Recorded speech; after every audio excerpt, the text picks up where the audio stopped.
à vous qui êtes présents dans la salle, même si vous auriez pu, comment dire, suivre la conférence qui nous est retransmise de Toronto sur votre ordinateur à la maison. Mais on a pensé, en fait, en organisant cette série, que ce serait bien, comment dire, de pouvoir écouter nos conférenciers de Toronto en groupe. Alors, cette conférence, donc, c'est la troisième conférence de la série. Intervenir sur le moderne. Je dois vous dire que pour notre comité diffusion à Docomomo, c'était toute une aventure parce que quand même, c'est à la limite de nos ressources. Et on a pu organiser en fait la série grâce, comment dire, au soutien financier de certaines agences d'architecture, dont ERA, ABCP de Québec et Provence-chez-Roi. Par ailleurs, on a aussi cette année noué une collaboration avec l'Université Laval, puisque 2 des 6 conférences sont données à Québec. Donc, la deuxième conférence, elle a été, comment dire, donnée à partir de Québec. Et on est très heureux de la collaboration. Alors, est-ce que je dois dire autre chose, Manuela? OK, alors là, je vais laisser Manuela, comment dire, présider la soirée. Elle fait partie du comité de diffusion, elle est architecte, elle travaille chez ERA. Et l'autre, comment dire, pilier de l'organisation, c'est Soraya Basile, qui, elle, va gérer les questions sur, comment dire, des personnes qui suivent en ligne, personnes que je salue du même mouvement. Alors, Manuela, je te laisse continuer la présentation des choses.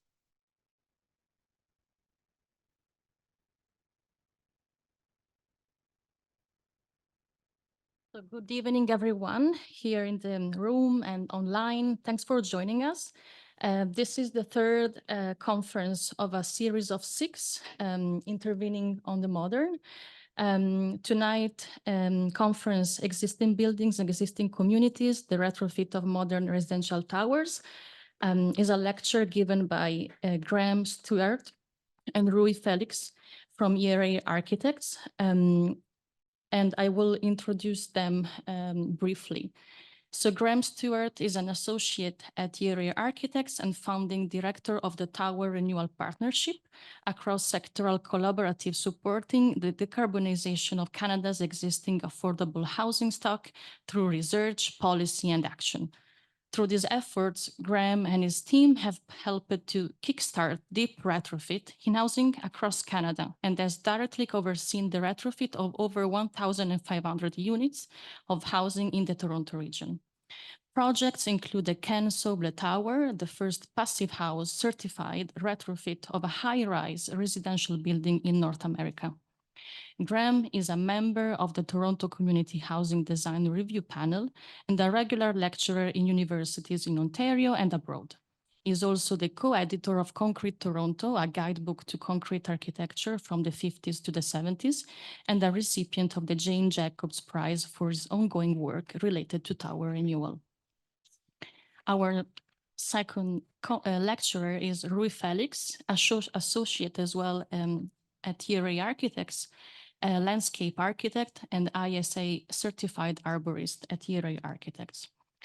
He holds a Bachelor of Design with distinction from the Environmental Design program of OCAD University and received the Master of Landscape Architecture degree at the University of Toronto, where he won the ASLA Student General Design Honor Award for his 2015 thesis.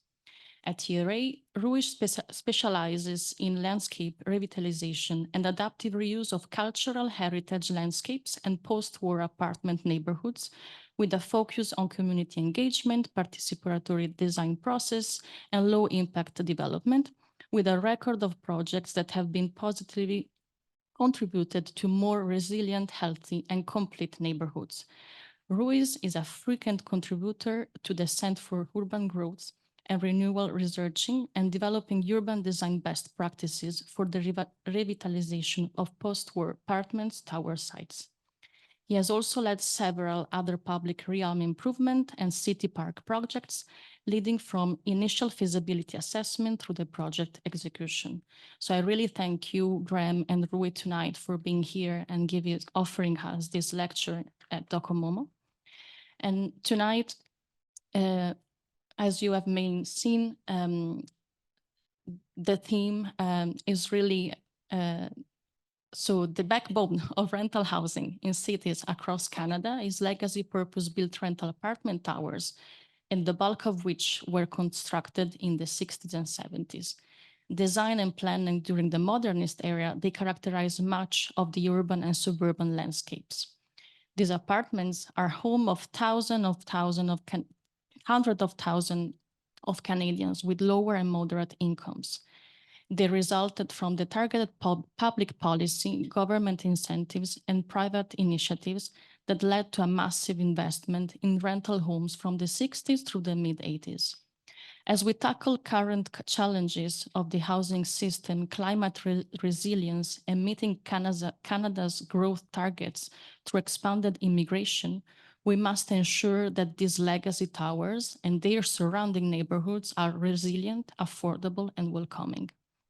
Tower renewal, of which we will learn more tonight, is an initiative to revisit and leverage this critical legacy in achieving these goals. The presentation will review efforts by ERA architects and their affiliate research not-for-profit, the Tower Renewal Partnership, in advancing building rehabilitation and community impact through research, policy, and action. The presentation will include case studies of build projects such as the Ken Soble Tower in Hamilton, Ontario, North America's first passive residential tower retrofit, and a series of landscape intervention enabled through a community-led design and action. So I will leave the floor to you, Graeme and Rui. Thanks a lot. Merci, Manuela, and bonsoir tout le monde. Can everybody hear us okay? Right. Excellent. Well, thank you for hello. Well, thank you for coming here and with this experiment of a virtual hybrid presentation. This is fantastic. And I will now attempt to properly share our screens.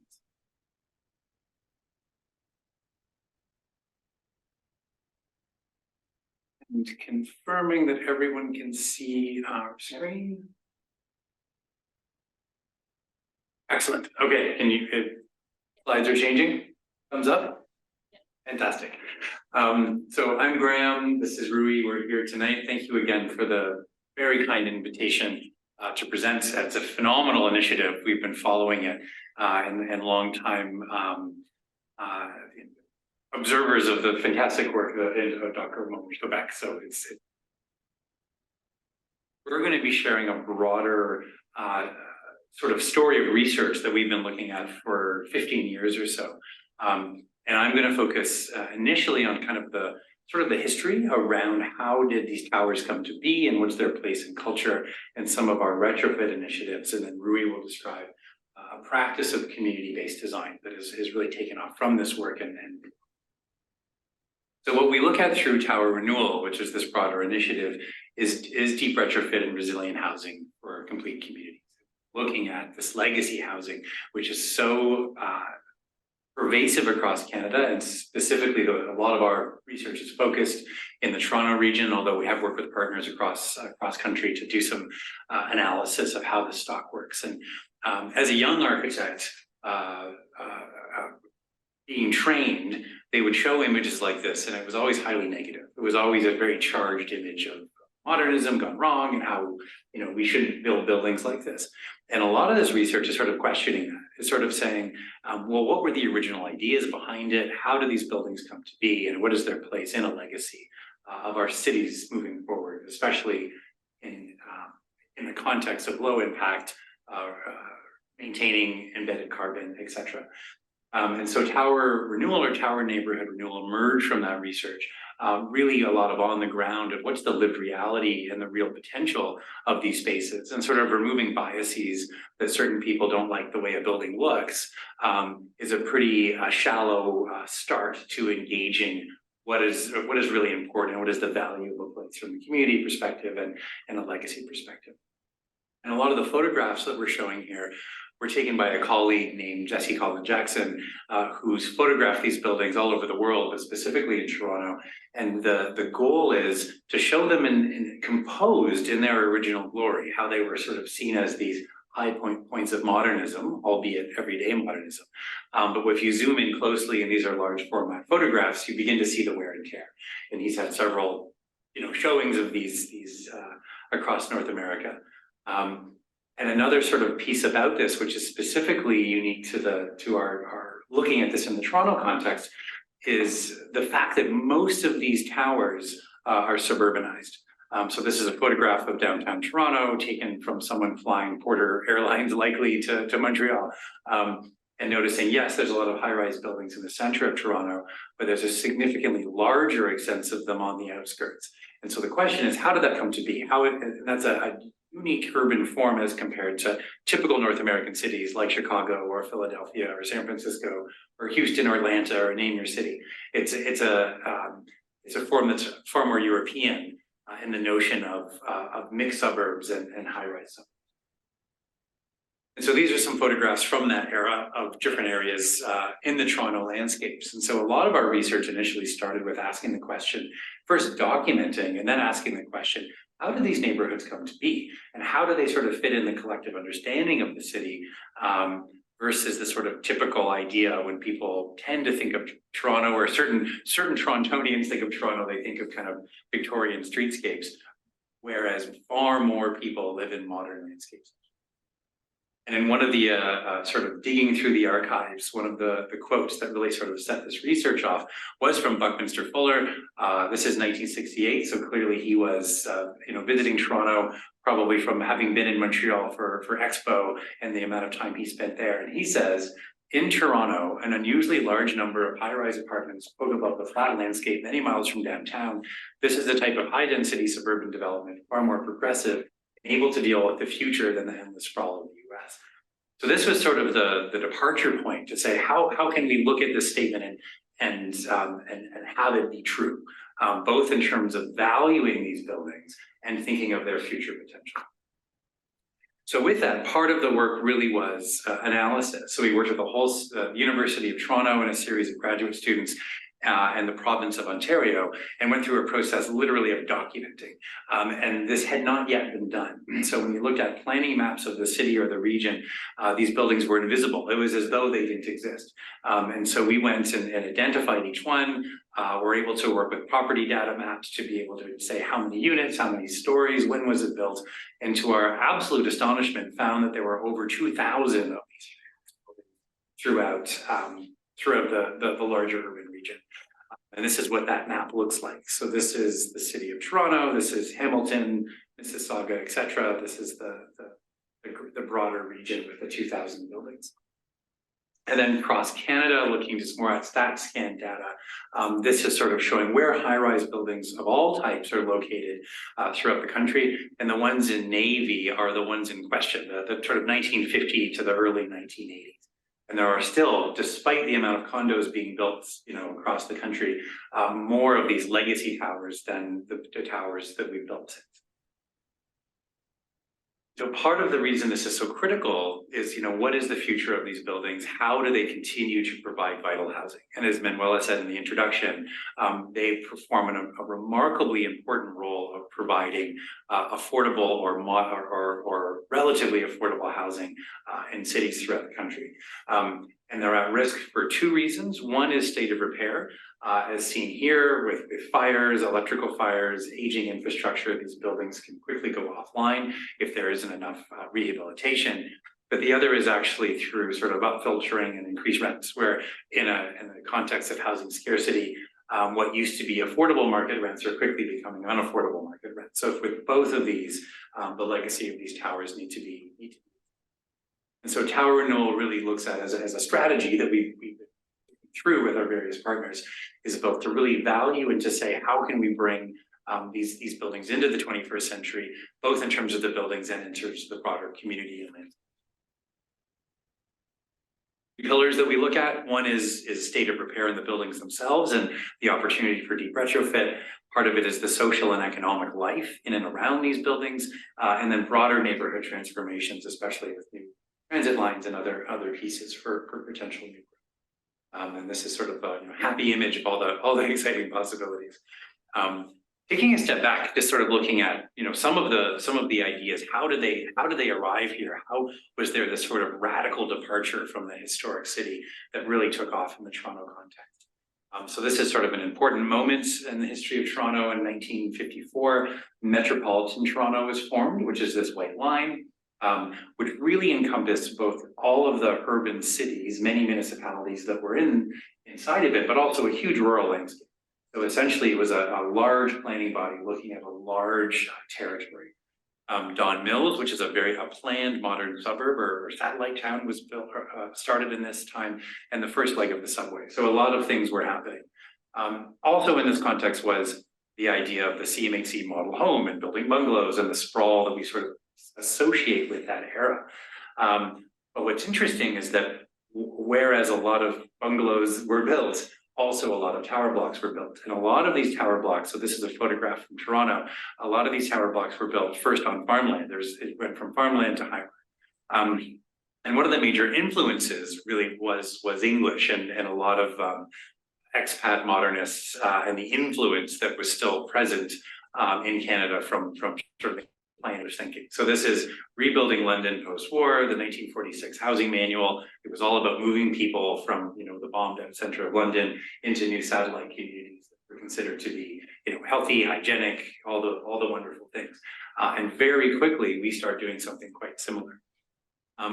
Also some really the research showed some phenomenally interesting experiments, one of which is a neighborhood called Thorncliffe Park. Our research shows that it's the first apartment-only suburban sort of new town that was built in North America. So a complete satellite. All of the housing was apartment housing from mid-rise to high-rise. And this was located about just in the periphery in what at that time was a rural landscape.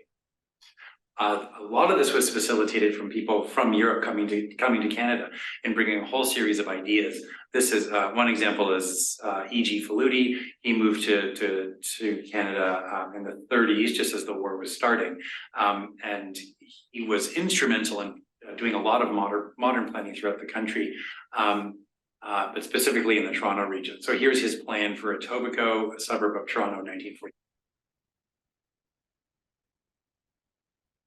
These pockets of high-rise and neighborhood units within them.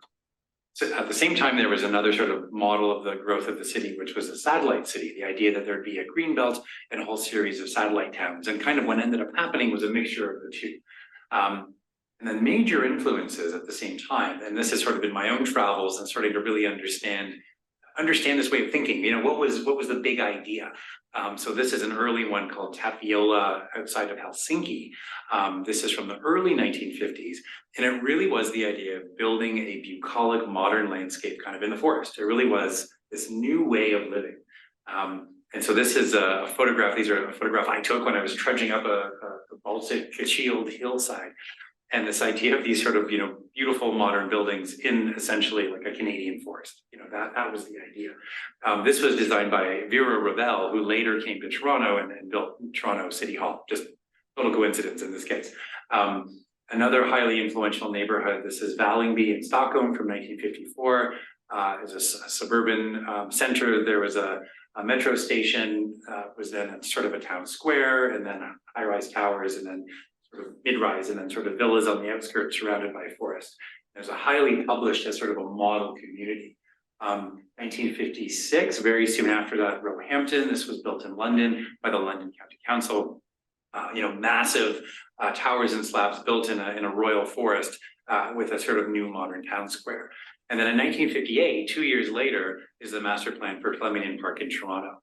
And Irving Grossman, who is a Canadian, graduated from the University of Toronto, himself worked on Roehampton and worked at the London County Council, moved back to Toronto and worked with the team to do the master plan for this neighborhood. So there's a real sense of transatlanticism and exchange. And so this is how those neighborhoods sort of materialize. So here's Thorncliffe Park with these massive towers sort of on the edge of really what is the ravine cliff city, sort of in the background from there. And this was a really sort of different way of cities growing. It was a sense of mass housing, but not social housing in the way we think of it today. This really was volume built, generally affordable, but mostly for everyone. And in fact, some of it was very attractive.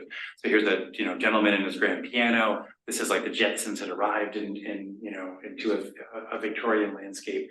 These are some of the advertisements from that era, which sort of look like condo ads today with really bad gender roles. And then quite quickly, these are the types of planning documents you'd find in the city, where the metropolitan government, where you see red, is where someone had to build high-rise. It became this sort of technocratic exercise that for every villa built, there were 2 apartment units built. This was to have sufficient density and a tax base to pay for services. So it just became this kind of machine that was both endorsed by radical planners and architects, but then also the city administration. And it just sort of took over. So here's the Peanut. This neighborhood lovingly called the Peanut because of the shape of this central park. Here it is under construction. This is when it's finished. I mean, in many ways, it looks like a Soviet landscape, but this is what was built just sort of as a matter of course in the Toronto suburbs. From the archives and sort of a look at the different forms of housing that were built within it. We had so this is what it looks like kind of from the air. And then here you can see all the kind of typical villas that you associate with the suburbs with this in the middle. And we had a German exchange student who came and he was doing research for us. And then he said, oh, you have a peanut. And in Frankfurt, we have a hazelnut. And this was the hazelnut. And so, here there's a shopping center in the center, but in the highway, but there's so many similarities. So clearly, this is the hazelnut, this is the peanut. There's something in the air, the same journals, the same schools. There was a lot of ideas being spread and sort of made themselves known. And so in terms of this is Don Mills, Thorncliffe Park, Flemington Park, and the Peanut, and then you can sort of see the same pattern sort of spread throughout the region as suburbanization happened. It just sort of took off. What we're looking at here, this is the 1959 apartment survey. This looked at all the apartment buildings built at that time. And again, mainly suburbanized. And then after the sort of mass housing boom, it sort of leapfrogs, and this is where the larger towers are located. The region was sort of filled with this volume of housing. And some of it was quite extraordinary. This is by Estonian Canadian architect Uno Pri, building these sort of incredible landmarks. And I always find this to be kind of an amazing photograph we found where this was the edge of the metro boundary. So they built high rise right to the edge, and after that it was just farmland. Now this is suburbs as far as the eye can see, but at that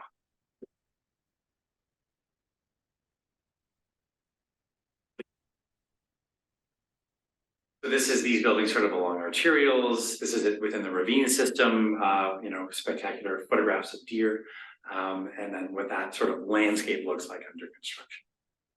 So as a result of this extraordinary legacy, what it means is that 76% of purpose-built rental building is 36 years old. Really, most of it is 50 to 60 years old. So through tax changes, through policy changes that happened in the early 1980s, we effectively stopped building this type of housing. So this legacy is what we've really inherited. And as it's aged, there's been a whole series of challenges, especially as demographics have changed within these buildings. Car ownership has gone from about 100% to very low. And sort of the idea of what it means to live in these buildings and what convenience looks like in these buildings has changed dramatically. So here's an example. A lot of these were built sort of as through one developer with one sort of landscape plan, and then ownership changes, you put up a chain link fence. Usually where the trees are, the mature trees are just for the chain link fence. And so there's this real kind of fragmentation and atomization of the landscapes, which were originally sort of thought of as open plan. Also, there's been a real sort of fragmentation of income. So this is research from the University of Toronto, where it's the sort of pink color is where incomes are decreasing quickly, and then the blue color is where they're increasing. So there's a concentration of wealth, and then this housing really is critical housing for those of more modest means, but also it means less investment and some issues of equity. This is one of Jan Gehl's books, you know, the famous Dutch urbanist. It's one of his first books, and if you open it up to page, I forget, this is Life Between Buildings, I forget which page this is, and he's talking about the worst examples of urbanism on planet Earth, and this is somewhere in Copenhagen, this is Nice, Berlin, and this is Scarborough, Ontario. So it's like, thanks Jan Gehl for your vote of confidence. So he taught at the University of Toronto. This was obviously some of his field work. And it just sort of goes to the bias around these buildings and the idea that these buildings have to be terrible. After they stop being built and celebrated, they then switch to being sort of demonized. And then this sort of switches where something like the Trellick Tower in London went from being kind of a hallmark of progressive modernism to something that only showed up in scary movies or dystopic images, and then now is sort of an object of designer dish plates, and it's really trendy again. The idea of value can change really quickly. So this is the Canadian example. This is Rui, who had the sort of really interesting swoopy buildings. He's now become really quite an object of fascination. And our office has had a little bit to do with that. We've done quite a bit of research into his archives and worked to get some things published to sort of say, what is his story? How did this come? How is this? These moments of these kind of remarkable, heroic objects, how do they come to be? So this is a book we published about 10 years ago called Concrete Toronto that looked at Pri and a lot of other modernists, looking both at everyday buildings, but also at some of the landmarks. I think the Montreal map happened before the Toronto map, but we also worked with the kind of lovely, energetic sort of young publisher who does these around the world and created this sort of concrete Toronto map. This is a professor who's a friend of mine, Paul Hess, and this is Miles Glendinning, sort of a famous conservation architect from the University of Edinburgh. This is us touring him through, through the Toronto suburbs. And in his most recent book, Mass Housing, there's quite a fat chapter on Toronto. So part of this is just, how do we get this story out there and talk about this lost history? And for a long time, this was thought of as perfunctory and not something to sort of look at in a serious way. I think we've definitely moved beyond. So this is one of Pri's buildings, sort of in a sorry state of repair, unfortunately. And then this is Jesse Jackson, and these photographs now kind of in a context of a gallery setting. So all these sort of, creative class people then looking at these as art objects. So there's been this sort of, repositioning of how people interpret this. And as a result of that, a whole series of Pri's canon is now been brought into heritage status and are designated buildings. So they're suddenly, these protected objects. This is Miles was the editor of a really great issue of Docomomo. I had an article in there that began to sort of look at some of these ideas and to sort of build those out there. And probably one of the most interesting things in terms of culture is there was a remarkable young historian from the Tallinn Estonian Architecture Center, came to Toronto and did a whole research program that we helped and participated in, looking specifically at Pri and his work. Phenomenal gallery setting, like a world-class sort of setup, looking at this exchange between Estonians and Canadians. And so this all really comes down to what is that story? Here's Jane Jacobs, a famous figure in Canadian or Toronto history, often really getting people who live in housing like this energized against housing like what's in the background, but that happens to be in an open building. And in fact, now that it's a designated building, our office had to do a conservation plan and do a very detailed restoration of the building, matching original mortar and glazed brick and all sorts of things. So it's interesting how these things come together. And then another Pri building that we restored, in a very modest way, found its way both into guidebooks like, Monocle Magazine's design books for Toronto, but also the Ministry of the Interior's conservation guidelines from the US government. So it's sort of interesting how everyday modern approach can work to do this. Switching gears a little bit. So that's sort of the, capital H heritage and looking at these buildings. The real story is about people and homes and how do communities thrive. One of the biggest partners we've worked with is United Way, who's really invested both in these neighborhoods and programming within these buildings. So this leads to sort of a chapter around policy and action that our office has done through the Tower Renewal Partnership, which is a nonprofit that we've sort of put together to be able to bring groups together, NGOs, government, etc., and to be able to really push a lot of the ideas of building from the legacy of these buildings and neighborhoods and communities into public policy. And the Tower Renewal is now kind of a going concern at City Hall. So these are some of our white papers looking at everything from tenant comfort to rezoning to community use that really led to a major zoning change in the city of Toronto, where we looked at the idea of issues related to public health and how are these buildings underperforming related to those issues, and what changes might we make. So a neighborhood like this that has about 20,000 people, buildings all separated by chain link fences, how can sort of micro industry happen? This is from Sweden, and in the Toronto context, when we started this was technically not necessarily illegal, but it was non-conforming. You couldn't even sell anything or start a business.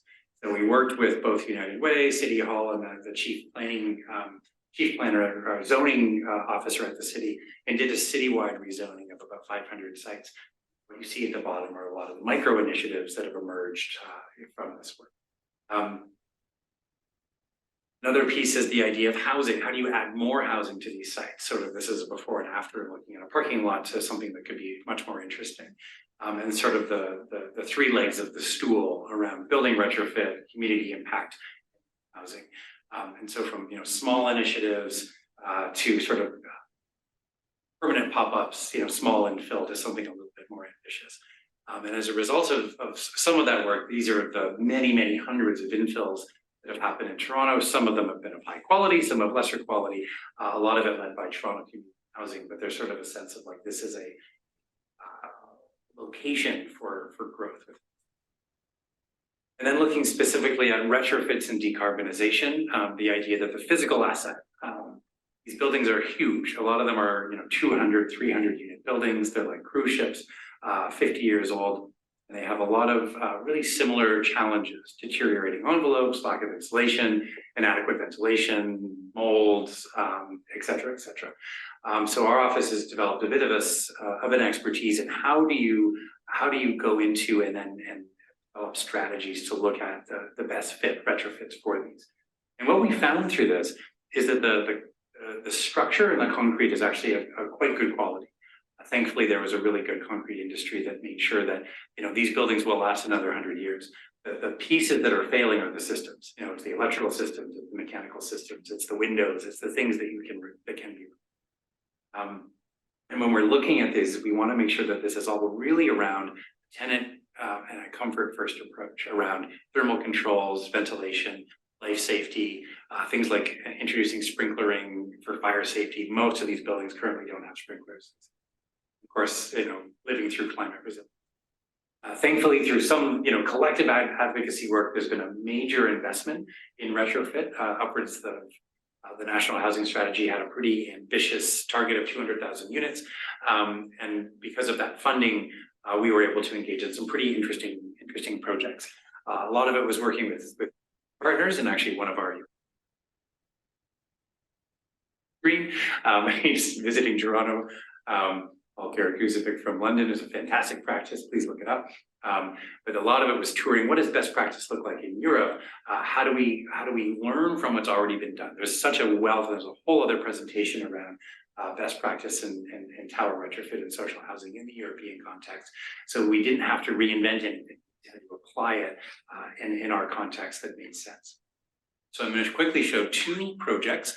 One is called St. Hilda's. It's a 3-tower complex that we're working on currently. The last phase is under construction, and it was affordable seniors housing. It was in a project partnership with the City of Toronto, as well as federal funding. And our role was not just as designers, but also to enable building that funding stack, helping to be able to build a case for retrofit that would be able to then be funded, supportable, then underwritten.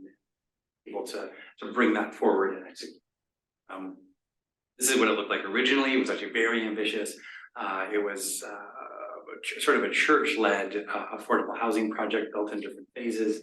Unfortunately, the church here existed and was replaced in the 90s, but it was like, fabulous, kind of Jetsons cathedral.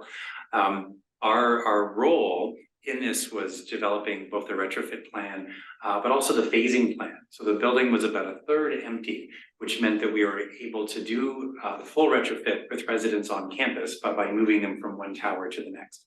So we're at a point now where residents have built into a fully retrofitted tower after some sort of moving around. A lot of complexity about phase building permits and phase occupancy as that happens.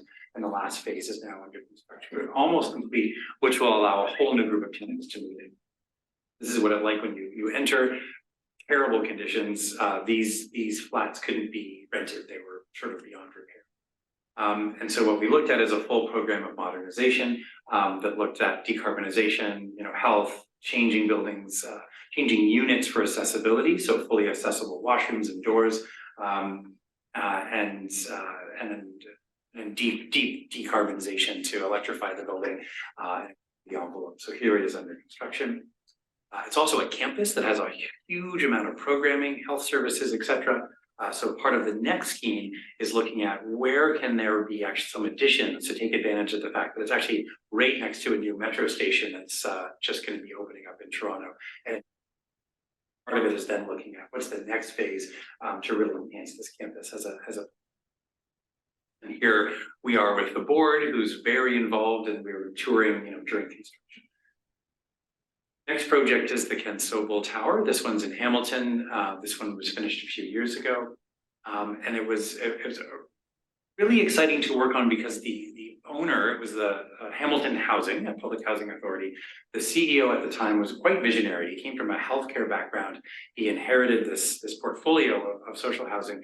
And he's, I quote him on this, he said, "We build world-class hospitals in Canada and deliver world-class healthcare. How can we have completely unacceptable social housing?"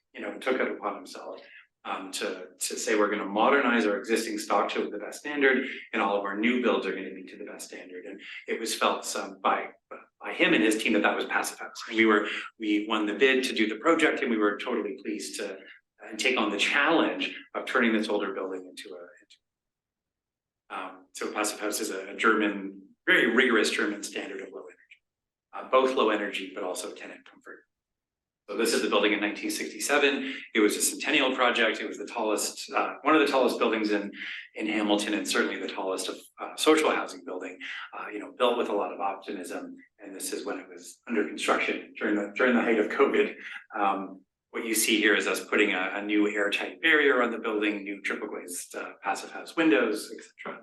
And our program was to both add new community services, to modernize flats and suites to be fully barrier-free, and to be able to work within the constraints of the building, but to turn it into a seniors building with community room and other landscape improvements and other pieces.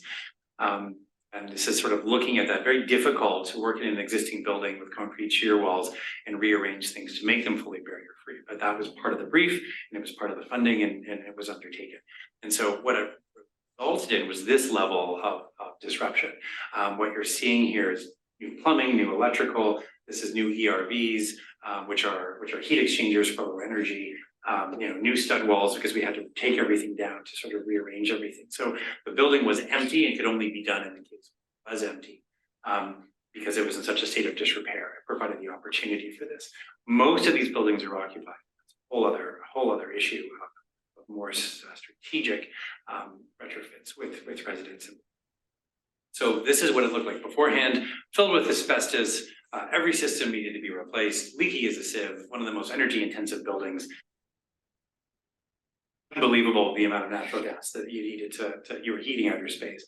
And then what we did is put on a big winter coat, electrified the building, decarbonized it, provided not only direct fresh air into the suites, but also fire suppression and other things. And then this is the sort of surgery to have the barrier-free suites. They were all very modest studios, and that's just this is what look like on completion, which we're quite happy about. And so this is a lot of the modeling that needed to be done. So both from a perspective of this is everyday modernism, but how do we treat it? What's our attitude about it in terms of thinking of it as a landmark? It's on a phenomenal site in the city and quite a landmark. So we really took a modest approach. We in needing to put a new winter coat on it. It was originally based brick, so we put a new white winter coat on it. The windows themselves were these components. The components were designed in a sense to get cross breeze and to really function well as windows. And then from that sort of modern aesthetic to say that it should just speak for itself. The building should look like what it's made of. We were able to add a new solarium for the residents to use that used to have no windows, and it was just a utility room. Tours. And this is the landscape that was done. It was actually a tower in the park, a very strategic landscape intervention that Rui led, which is, I think, very successful. And then this is what the flats look like as they're now. There's our certification, which was a labor of love. I don't recommend anyone go through the process of getting a building this large certified, but we're very happy that was the goal. And we're working with the University of Toronto now on a longitudinal study about how the buildings. So when we look at these buildings, there's so much to learn. There's so much to be able to engage in them from a technical perspective. But the real reason we do this is because these are people's homes. And part of it has been lots of engagement in the projects where there has been residents in place. And we actually worked to put a field guide together on best practice and how to do that. And this segues nicely into our next part. We looked at existing buildings, but now looking at. Thank you, Graeme. Yeah, so looking at existing communities, there's a lot of work to retrofit existing buildings, but these are existing communities that are living there with us. And as Graeme mentioned, these are communities that have evolved from idyllic tower in the park concept to some of the most diverse, dynamic, and complex communities in Toronto. And so, when we're looking at the landscape, there's a lot there to consider as well. How are these landscapes serving and representing the communities that live there today? So we have sort of a small niche portfolio of projects, landscape projects that usually last from 6 months to a year and a half from design to completion. And we've been able to sort of test out ways to engage and really build out a sort of a participatory design process with the community.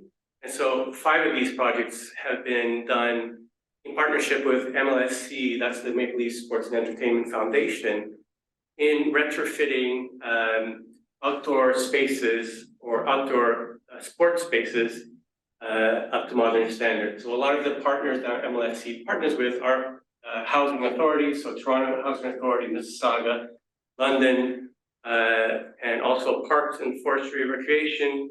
And then recently, we also even partnered up with Shengwina First Nation in Manitoulin Island.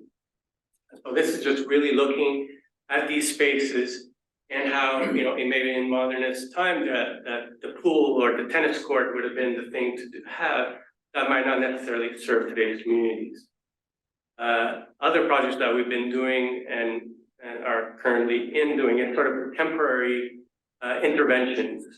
So working with community organizations, building sort of modular furniture intervention, and the one that currently is going on is now at the Plaza Box with 2 of our colleagues, Brendan Stewart and Daniel Rothstein, which also worked at ERA previously, looking at sort of the typology of the strip mall, the suburban strip mall, and how you can be working with community organizations and students at the University of Guelph who've been rethinking how to create these temporary spaces, reimagine these vast parking lot areas and how they can better serve the community. So we go through sort of a system of working with the community, developing modular furniture, and activating these spaces that are really not used or forgotten.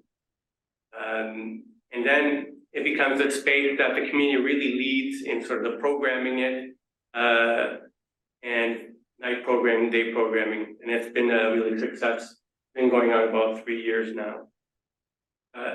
we've taken some of these learnings from these projects and we're also applying it to a broader, more holistic campus revitalization. So this is Alexander Park Co-op, built in the 1970s in Toronto. And really, we've been working with the community in really framing their priorities. How do they want to move forward with their housing, taking it to the next century, and building out those priorities with them collaboratively.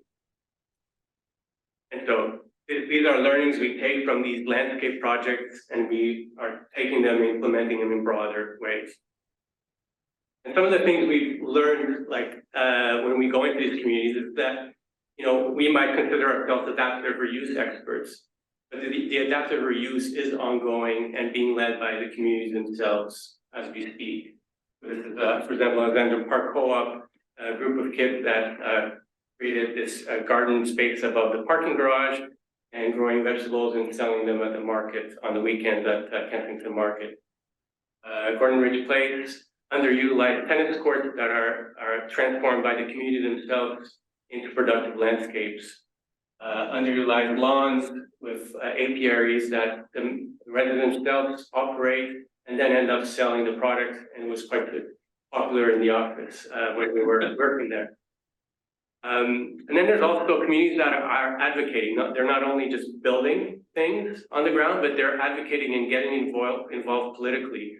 So this is a group of kids in Mississauga that were frustrated with sort of this planning framework that prioritized baseball diamond ring all over the parks.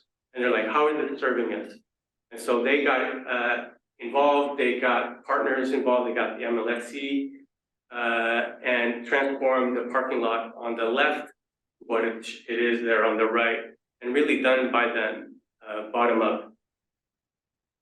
This is Thorncliffe Park, and so a group of amazing women that had this park here serving the community, but it was not serving them at all. So they ended up getting involved in building North America's, I think, first tandoori oven in the park itself, and being a main piece in a lot of the night weekly markets. Toronto's first park cafe, serving the community, but also as a support system to the market that goes on there. And this is all, community engaged work. And then also advocating, how do these spaces represent the community? So from the tragedy in London, Ontario, a real movement that started there and demanding that spaces be equitable, accessible, and fair to everyone. So from this sort of work that's been going on for 10 years, we're really sort of testing and refining this process from project startup all the way to project delivery. How do we sort of collaboratively work with the communities in these sort of 3 steps? So partner is really about ensuring that every stakeholder understands that the residents have to be partners from the beginning to the end. We see them as equal footing at the table. So on the top is sort of on the Our London family, where the major community groups, and they're there at the table with the city, with us, the contractor, and the funder as project teams. So listening really, it starts even before we get a contract. We visit the communities, we talk to the community, and we develop the engagement with them.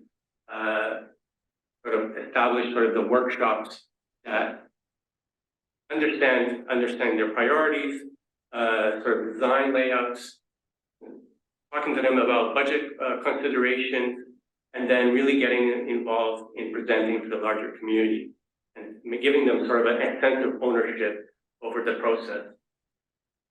And we go through a variety of workshops, traditional indoor workshops, tours, walking the sites of the community to really understand it from their perspective, and really getting at the sense of, what it is they're looking for, how they want to use it, how can it actually serve a broader community. Many times we're talking to youth, but we also want to understand how it serves the broader public. And then also, how does it represent them? The identity of these spaces needs to reflect them. And some of the best ways that we find the best way to build those relationships and the trust is through these sort of informal events. And most of the time, the best way is through food. Sharing food with the community is really the best way to kind of build that trust early on. And then co-create, really bringing them, we might be the design experts, but they are the on the ground experts. So testing things with them, sketching, measuring on the site, building mock-ups with them, and really utilizing some of their skills. This is not just about testing sort of their knowledge, but it's also kind of a skill development opportunity a lot as well for the community. And as an example there on the right, where the community got involved in a lot of the building as well. And then the identity question, which is probably the hardest thing, really. How do you get that right? How does it reflect, use early ideas to the end? And so, for example, on the left is our early poster that we came to the community with, and we're like, who is the Colonial Village community? And on the right is like, we're not the Colonial Village community, this is Ridgeway. So many times we come in thinking one thing about the community, and it's actually completely wrong. And really, we start finding those out by having those conversations. And, it can be as simple as developing a logo. So for this project here, the young man on the left, the first day he was drawing out this logo right away, and then we went on site, he started to draw it out as sort of the center court logo. And it became, from one sort of exercise, it became the whole marketing and branding of this space represented of them. And in a way, the beautiful thing about this logo is a simple thing, but it represents so many things. It represents their passion of the sport, by the basketball. It represents their pride of their community, of the towers that they live in the logo. And then the maple leaf. And when I first saw the maple leaf, I thought, okay, well, I guess this represents sort of Canada. It's like, no, this is not about Canada. This is about the maple leaf, the sugar maple forest that existed here before the towers came in, which came out of a conversation that we had with them about learning the history. So from one little logo, it's so emblematic of who they are. And then also, it can be as simple as a logo, but it can also be as grand as a large floor mural that comes out of those conversations. And here we partnered up with an artist, indigenous artist, to develop this floor mural that came out of our early conversations. Little sort of tidbits of what's symbolic to them. And really, so out of these projects, it's so powerful. You end up getting places that become representative of people. Once again, these are spaces that have been ignored for a long time, but it's an opportunity now to represent them again. And also become sort of landmarks. A lot of these spaces, you go to them and they feel that they're ignored and they're invisible. And so how can these spaces become landmarks and put them on the map? And also how a lot of in-ground leaders that we partner up with, they're the biggest support network. It's people that live on the ground, that have the resources, have the network, and really bring them to the forefront. And also ways to build up new leadership. So as ways to youth that are involved in the design process then become involved in the management of these spaces and sort of become leaders to the youth at the beginning. And this, the most beautiful thing as well is sort of how the passion and the love that the community has really comes to the forefront. Both just for the sport, but also for the community in general. There's a really tight-knit community that we work in. And it's sort of a fresh story because the media many times focuses on the negatives of these communities, but these are opportunities to bring these good stories to the forefront. So in 2021, this project that we worked on in Gordon Ridge was sort of a coup. In a way, we applied for the Canadian Society of Landscape Architecture, and we ended up winning for a residential landscape. And this was the first of its kind. Toronto Community Housing have never won an award for residential landscape for revitalization. And this is one comment from the jury, sort of an unusual project that activates the kind of landscape, the space between suburban apartment towers that is often neglected. And in a way, this is where the project is located. In a way, it's also a desert of recognition of work that happens in sort of these inner suburbs. You have a lot of projects that win awards are in the core. The majority of the projects that happen in the suburbs are usually high infrastructure projects. And Gordon Ridge ended up being like the first residential award in the inner suburbs, first for community housing. But I guess the main point of this is here that this is not just about design. What gives these spaces value is and makes them winners is the involvement of the community and how they become owners of these spaces moving forward, and really sort of that it ensures that long-term success.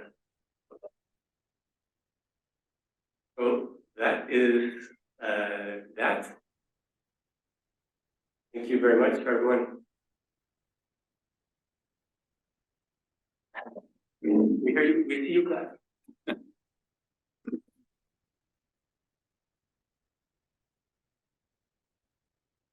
That was great. Thanks, Graeme, Rui. It was fascinating to retrace back the beginning of the Tower Renewal Initiative, see how you started looking what was there, the documentation, and then that evolves in your own projects, and now it develops into the landscape interventions.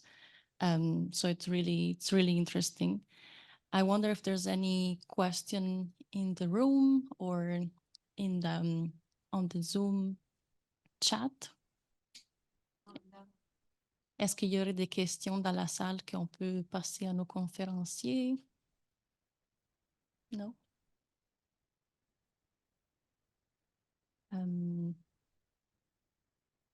France? It was a lot of information. That was a lot. That was a lot, and thanks for sharing that. I think it will need some time to digest and see how also from the Quebec point of view we can see what parallels we might do. We have a very nearby community site, Jean Mance, les habitations Jean Mance, which also went through a kind of revitalization, but I guess it's not comparable to the scale of what's happening in Toronto. So there's a lot to learn from these case studies. Yeah, please. Would you like to come here and talk to the microphone? So because we are recording this, if it's not an issue. Otherwise, I can take it.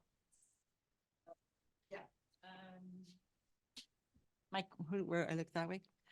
My question is, in terms of when you retrofit these apartments, are people displaced and are they coming back, and does it affect cost, and are they able to afford? That seems to be such a big conversation these days, and I just wondered whether that was considered, and is there some friction or conflict in that perspective?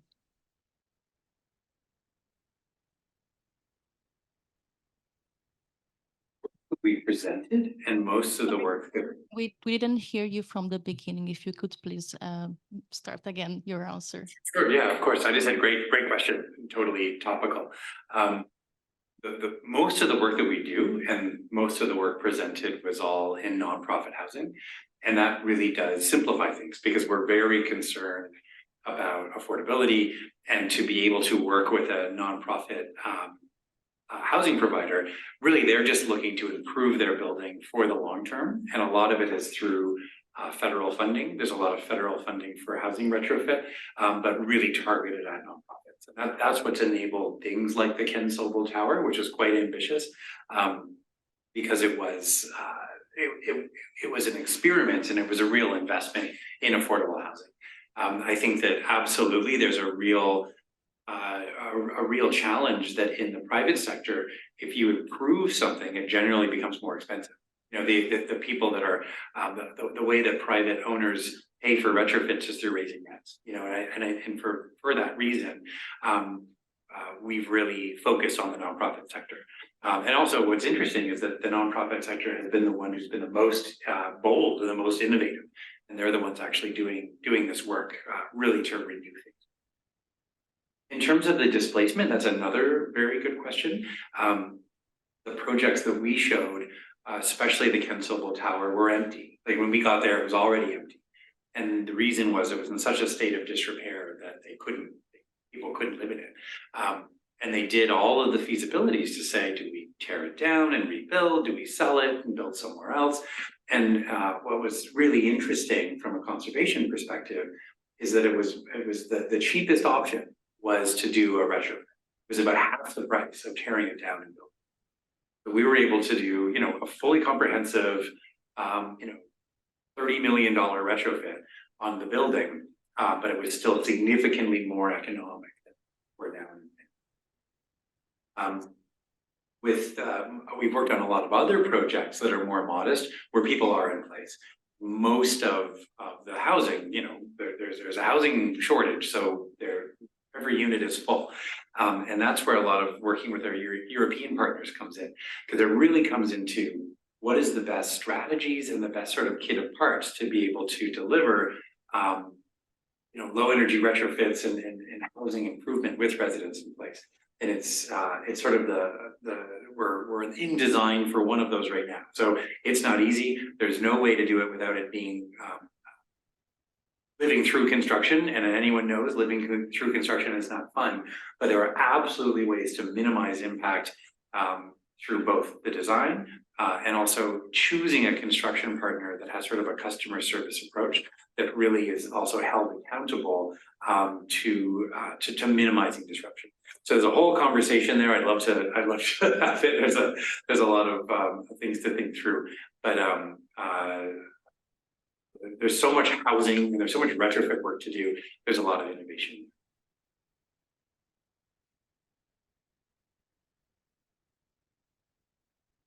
I see the question online. Yeah, there's a question. Are you able to see that? Yeah. Okay.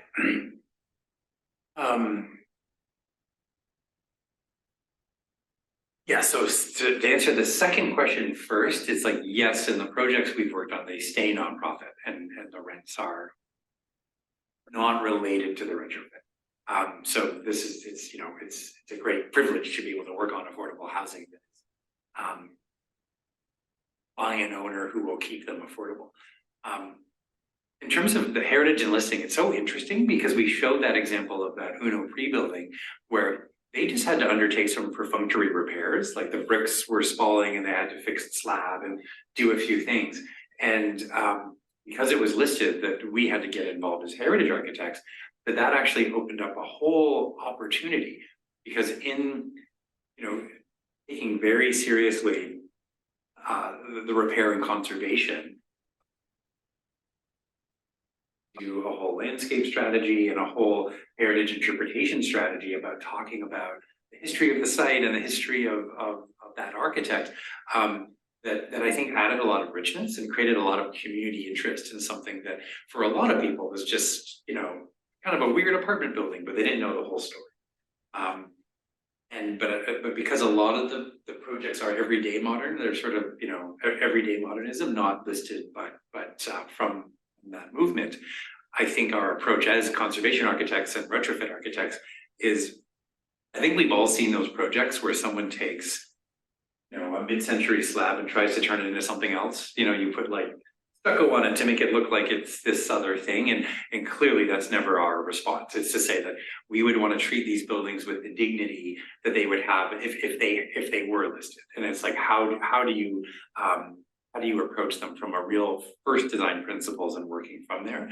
And not to say that you can't make modifications, because they require modifications to address decarbonization and comfort and new envelopes and new windows and new community facilities, but to do it really with the sort of spirit of really respecting what the design intends. That's from a Yeah, no, I think it's sort of the same sort of elements. I think it's about spaces, recreational spaces. There were spaces that, that are in the park with sort of a modernist perspective on health. And I think we take a lot of those same principles in today's contemporary approaches. So thinking about those questions of health, but also sustainability of healthy landscapes, thinking about everything from microclimates to comfort. A lot of those things that you would consider interior.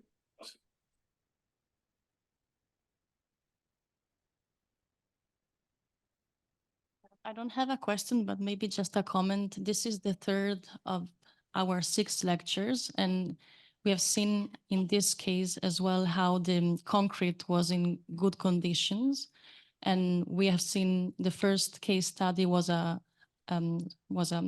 church in Quebec that needed to be modernized, in particular the roof. The second case studies we saw was a school in Quebec City, and as well the concrete was in perfect conditions. So I feel that this is, as a third case study, shows the kind of the same situation. So we might start to understand this, to see kind of a pattern, or how the technical value of this modern movement buildings has in terms of construction of concrete. And as we go towards our roundtable at the end of this series, this is something that maybe we deserve to be understood better. So how is it possible that nowadays we have these buildings that needs a lot of modernization, but the structure is safe and sound? It seems to me very interesting. Absolutely, and I think we're quite lucky that there was a really good, robust concrete industry, because I think in other countries, these larger tower blocks, like in the UK, they found the concrete is in poor shape, and that was a reason for tearing it down. So I think that it's notable, and we're lucky. And I think another case, I think a lot of us as practitioners really like to build from what's there and enhance what's there rather than tearing down. There's such a bias towards tearing down, such a bias towards, well, it's got to be easier, it's got to be cheaper, or people are always looking for a reason to tear something down. It's kind of remarkable. And I think what's in our experience with this is showing your comment about the concrete, the idea to say in really expensive retrofits, it's still cheaper than it is to tear down. Now with notions of embedded carbon and carbon accounting, that it's clearly better to keep things standing. So it does seem like things are switching towards getting that reflex to be, how can we keep it rather than how do we tear it down?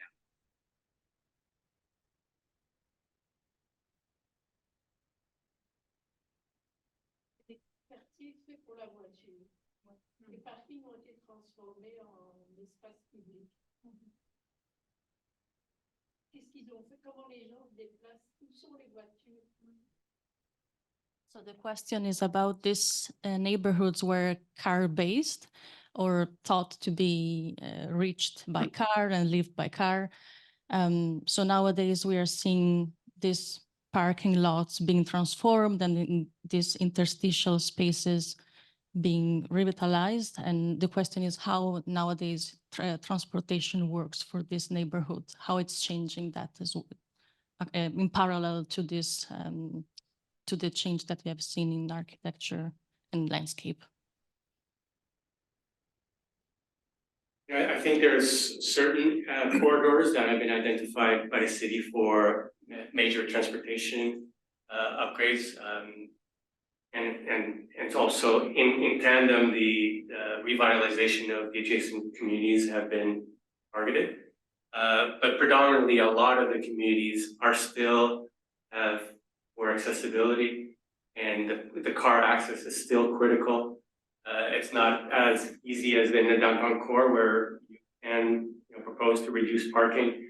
A lot of the communities, parking is still a requirement.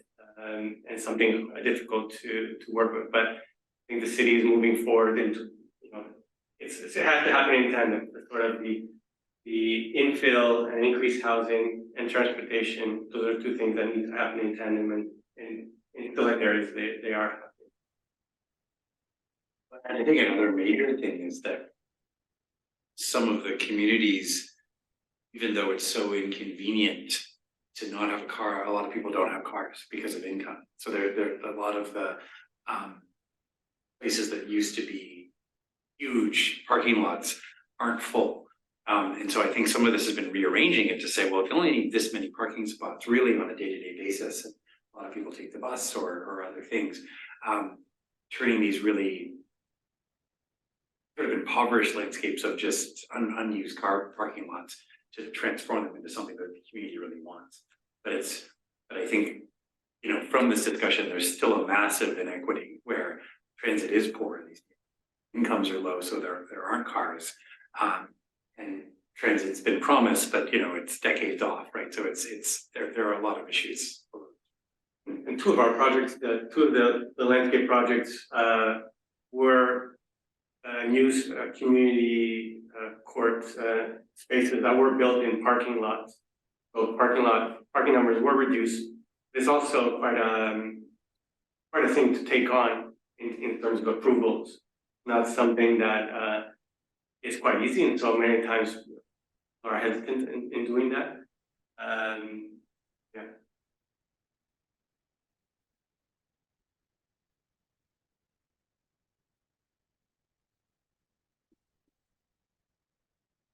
Well, I guess this is all for tonight. But thanks a lot, Rui and Graeme, for this great discussion and bringing us your knowledge and experiences.